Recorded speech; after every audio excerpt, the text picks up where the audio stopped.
Imagine a situation where Congress and the president disagree sharply on a new law. The president has made their decision to reject a bill, but Congress feels strongly that the legislation must become law.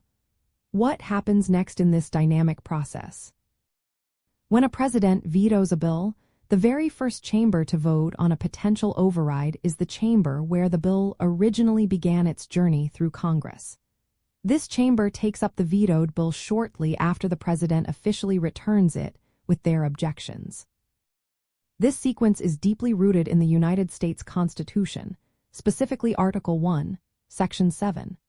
The Constitution mandates that the president must return the bill to the originating House, stating their reasons for the veto.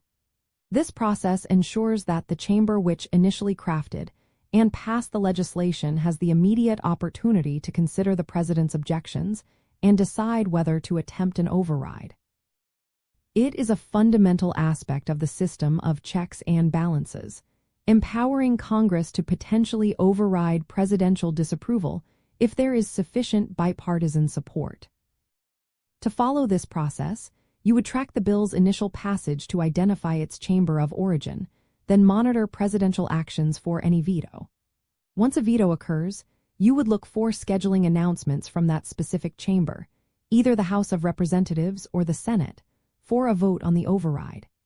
Congressional procedure generally prioritizes this action, making it a fairly prompt consideration on their legislative agenda. Understanding this specific procedural step highlights the careful deliberation built into our legislative system. Successful veto overrides are relatively rare, requiring a two-thirds vote in both the House and the Senate, making each attempt a significant moment in American governance. It is a powerful display of congressional unity against executive opposition, contrasting sharply with a pocket veto, where Congress adjourns before the president can act on a bill, effectively killing it without a formal return. So, the vote in the first chamber is more than just a procedural formality.